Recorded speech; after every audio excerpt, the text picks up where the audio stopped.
Hello everyone, welcome back to my channel Rinu's creation. तो आज की इस वीडियो में मैं आपको बताऊंगी इस टाइप की कुर्ती जो कि बहुत ही फैंसी है और आजकल ट्रेंडिंग में चल रही है। तो चलिए स्टार्ट करते हैं।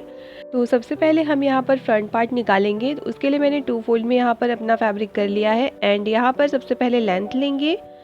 तो मैं यहाँ पर 42 का लेंथ ले रही हूँ, आप अपने हिसाब से ले सकते हैं। एंड यहाँ पर मैं चेस्ट राउंड को 4 से डिवाइड करके 2 इंच प्लस करके यहाँ पर मार्किंग कर लिया है। एंड यहाँ पर मैं 8 इंचेस का शोल्डर ले रही हूँ एंड 2.5 इंच का मैं यहाँ पर नेक वर्थ ले रही हूँ। 6 इंच इसकी लेंथ ले रही हूँ, आप अपने अकॉर्डिंग रख सकते हैं जितना भी आपको नेक का वर्थ एंड लेंथ चाहिए।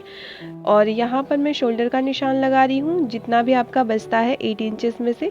फिर उसके बाद हम इस तरीके से मार्किंग कर देंगे एंड 6 इंच मैं यहाँ पर डाउन कर रही हूँ। एल शेप दे देना है इस तरीके से एंड हाफ इंच यहाँ पर मार्क करके राउंड शेप देना है जो कि हमारा आर्म होल आ जाएगा।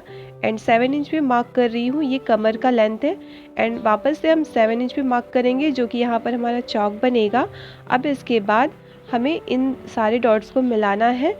मिलाने से पहले मैं यहाँ पर एक मार्किंग करूँगी वेस्ट राउंड का।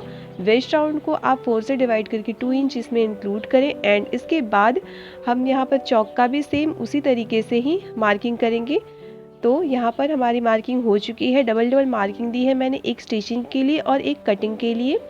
अब आपको दामन जितना भी रखना हो आप रख सकते हैं। अगर आपको सेम दामन रखना है तो आप ऐसे भी रख सकते हैं। तो इस तरीके से मैंने अपनी मार्किंग जो है कंप्लीट कर ली है। अब इसके बाद हम कटिंग कर लेंगे। तो हमें एकदम लाइन के ऊपर ही कटिंग करनी है। तो यहाँ पर मैंने कटिंग कर ली है और अंदर के साइड जो मार्किंग है उस पर हम स्टिचिंग लगाएंगे। अब यहाँ पर मैंने नेक की भी कटिंग कर ली है। आप यहाँ पर कुछ डिज़ाइन वगैरह दे सकते हैं बट यहाँ पर मुझे वर्क के हिसाब से चाहिए था तो मैंने इसी तरीके से ही कटिंग किया हुआ है। एंड इसके बाद हम बैक पार्ट निकालेंगे। बैक पार्ट के लिए भी मैंने 2 फोल्ड किया हुआ है एंड इसके बाद मैंने फ्रंट पार्ट ऊपर की साइड इसके रख दिया है। इस तरीके से आप वीडियो में देख सकते हैं। एंड कटिंग कर लेनी है। आप मार्किंग करना चाहें तो मार्किंग भी कर सकते हैं। तो यहाँ पर हमारी कुर्ती की कटिंग कंप्लीट हो चुकी है। अब हम यहाँ पर बैक पार्ट में अपने नेक की कटिंग करेंगे। तो मैंने यहाँ पर स्क्वायर शेप का कटिंग किया है नेक में। तो आप अपने हिसाब से यहाँ पर नेक की कटिंग कर सकते हैं। राउंड स्क्वायर जो भी आपको रखना हो आप यहाँ पर रख सकते हैं। तो यहाँ पर मार्किंग कर लेना है एंड कटिंग कर लेना है। तो ये हमारी कटिंग कंप्लीट हो चुकी है। अब बारी है हमारे आर्म होल की। तो आर्म होल हम मेजर करके यहाँ पर स्लीव की कटिंग करेंगे। तो इस तरीके से हमें मेजर कर लेना है। अब इसके बाद हमने स्लीव के लिए 4 फोल्ड में यहाँ पर फैब्रिक लिया हुआ है, तो देख सकते हैं आप स्क्रीन पर। और इसकी लेंथ मैंने 14 रखी हुई है और इसकी विड्थ अपने आर्म होल के अकॉर्डिंग रखी हुई है। और 3 इंच मैं यहाँ पर डाउन कर रही हूँ शेप देने के लिए और इस तरीके से शेप आ जाएगा। तो अब हम मोरी की साइड में इस तरीके से एक मार्क लगाएंगे एंड एक मार्क 2 इंच पे लगाएंगे। अब आर्म होल से मोरी की तरफ एक लाइन ड्रॉ करेंगे एंड कटिंग कर लेंगे। तो हमारी स्लीव की कटिंग हो चुकी है। अब मैंने यहाँ पर एक डी टाइप में पेपर कट किया है एंड पेस्टिंग पेपर पे रख करके इस तरीके से हमें निशान लगानी है। तो मैंने एक जो पैटर्न है उसको फोल्ड करके यहाँ पर मार्किंग किया है एंड बाकी सारी मैंने इस तरीके से ओपन करके मार्किंग किया है क्योंकि हमने पेस्टिंग पेपर को 2 फोल्ड में लिया था। एंड इसके बाद हमें कटिंग कर लेनी है। तो ये हमारा पैटर्न रेडी है। अब हम यहाँ पर कटिंग करेंगे। तो यहाँ पर जिस तरीके से मार्किंग है उसी तरीके से हमें यहाँ पर कटिंग करनी है। आप चाहे तो यहाँ पर वी शेप की भी कटिंग दे सकते हैं आपके अकॉर्डिंग। तो यहाँ पर मैंने स्लीव की एंड दामन की दोनों ही जगह की ये जो लेस है हमने कटिंग कर ली है। अब इसको हम फैब्रिक पे रख करके स्टिच करेंगे। तो इस तरीके से मैंने एक फैब्रिक पे यहाँ पर आयरनिंग कर ली है। अब इसके बाद नीचे के साइड हमें एक फैब्रिक और रख के स्टिच करना है। तो ये हमारा रेडी है। तो अब मैंने यहाँ पर एक फैब्रिक नीचे के साइड लिया है एंड एक पेस्टिंग पेपर वाला फैब्रिक लेके इस तरीके से स्टिच कर लेना है।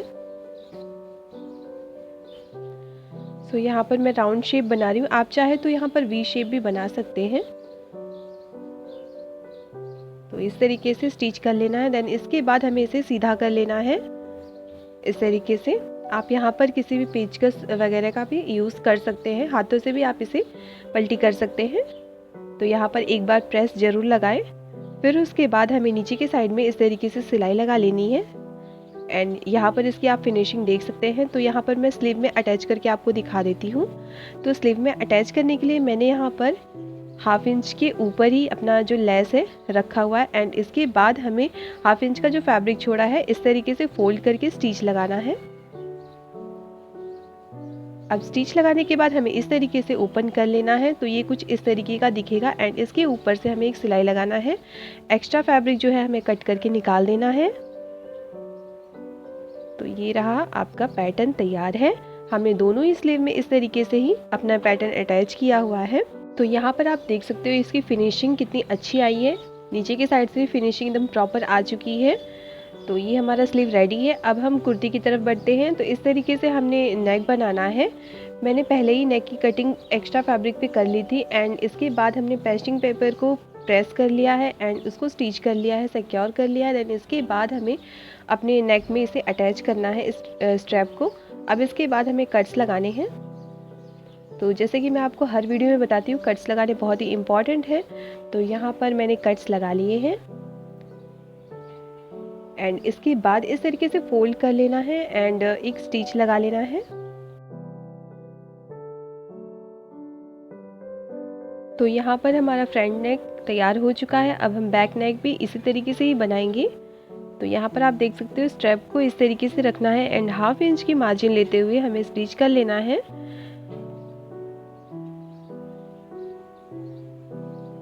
एंड इसके बाद हमें कॉर्नर में कट्स लगाने हैं। अब कट लगाने के बाद हमें फोल्ड नहीं करना है अपने स्ट्रैप को। अब हमें शोल्डर यहाँ पर अटैच करना है अपने फ्रंट पार्ट से। यहाँ पर जो मैंने स्ट्रैप लिया था उसको ओपन करके यहाँ पर लिया हुआ है एंड शोल्डर को इस तरीके से अटैच किया है। एंड अब इसके बाद हमें दोनों ही शोल्डर को इसी तरीके से अटैच करना है। स्ट्रैप आप देख सकते हो बाहर की साइड है। अब हमें शोल्डर की लाइन के पास से ही हमें दूसरी शोल्डर अटैच करनी है। यहाँ पर आप स्क्रीन पर देख सकते हैं। अब इसके बाद जो शोल्डर हमारा बाहर की साइड था उसको हम इस तरीके से रख करके फोल्ड करेंगे। यहाँ पर आप देख सकते हो। तो इस तरीके से जब फोल्ड करते हैं ना तो अंदर की साइड में फिनिशिंग अच्छी आ जाती है। तो अब हमें यहाँ पर सिलाई लगानी है। तो इस तरीके से हमें कॉर्नर पे टर्न कर लेना है। ये देखिए इस तरीके से हमारी फिनिशिंग आ जाती है। तो ये हमारा दोनों ही साइड का नेक तैयार है एंड शोल्डर को इस तरीके से मेजर करके देख लेंगे। अब हम यहाँ पर अपनी स्लीव्स अटैच करेंगे। तो मैं यहाँ पर बीच से अपनी शोल्डर को अटैच करती हूँ हमेशा। तो ये देखिए स्लीव और हमारी कुर्ती की जो आर्म होल है एकदम प्रॉपर आई है। तो अब दूसरे साइड से भी हमें सेम तरीके से स्टिच कर लेना है। तो ये हमारी स्लीव एक साइड की लग चुकी है। अब हम दूसरे साइड में भी स्लीव इसी तरीके से अटैच करेंगे। तो यहाँ पर मैंने दोनों ही स्लीव अटैच कर लिया है एंड अब इस तरीके से हमें अपनी कुर्ती बिछा करके अपनी फिटिंग की जो मार्किंग होती है उसे दे देनी है। तो यहाँ पर आप देख सकते हो मैं किस तरीके से यहाँ पर मेजर कर करके अपनी फिटिंग की मार्किंग दे रही हूँ। ये देखिए 2-2 इंच जो हमने एक्स्ट्रा लिए थे मार्जिन के लिए वो 2 इंच हमारे वापस से यहाँ पर मार्किंग कर लेने हैं एंड इसी के ऊपर हमें सिलाई लगानी है। ये देखिए स्लीव्स में भी हमने सेम तरीके से मार्किंग की हुई है एंड अब इसके बाद हमें सिलाई लगा लेनी है। तो जहाँ पे हमने मार्किंग की थी वहाँ से हमें सिलाई उठानी है और नीचे चेक्स की तरफ हमें इस तरीके से एक नॉट लगानी है एंड वापस से मैंने यहाँ पर टर्न किया है। ध्यान रहे आपकी जो चॉक्स के साइड में सिलाई होती है वो डबल सिलाई नहीं होनी चाहिए, एक के ऊपर एक ही होनी चाहिए। तो यहाँ पर आप वापस से देख लीजिए। ये देखिए अब मैंने सिलाई के ऊपर ही 1 इंच के लगभग सिलाई के ऊपर ही लगाई है। फिर उसके बाद 1/2 इंच की मार्जिन वापस से ले ली है एंड अब इसके बाद नीचे के साइड दामन की साइड से इस तरीके से फोल्ड करना है एंड चॉक्स के साइड हमें वापस से इस तरीके से फोल्ड करते हुए आना है। तो यहाँ पर हमारे चॉक्स हैं एंड इस तरीके से टर्न करना है एंड वापस से सिलाई लगानी है, टर्न करना है। फिर हमें नीचे के साइड आ जाना है सिलाई लगाते हुए। तो हमारे चॉक्स इस तरीके से बहुत ही फिनिशिंग और प्रॉपर रेडी होके आते हैं। ये देखिए टर्न करना है एंड फोल्ड करना है, वापस से हमें यहाँ से टर्न करना है एंड सिलाई लगा लेनी है वापस से।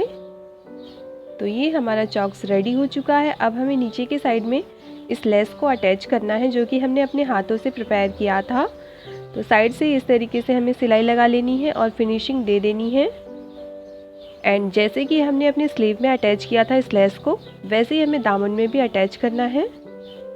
तो ये देखिए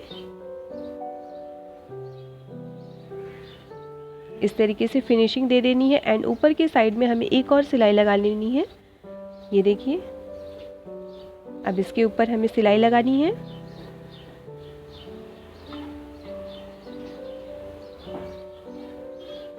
एंड इसी तरीके से हमें दोनों ही साइड के दामन को इसी तरीके से सिलाई लगा लेनी है एंड फिनिशिंग दे देना है। और हमारी कुर्ती है रेडी। बैक पार्ट में मैंने यहाँ पर डोरी लगाया हुआ है। तो यहाँ पर आप देख सकते हो हमारी कुर्ती रेडी हो चुकी है। आई होप कि ये वीडियो आपको अच्छी लगी। वीडियो को लाइक करें, चैनल को सब्सक्राइब करें। मिलती हूँ मैं नेक्स्ट वीडियो में, तब तक के लिए राधे राधे।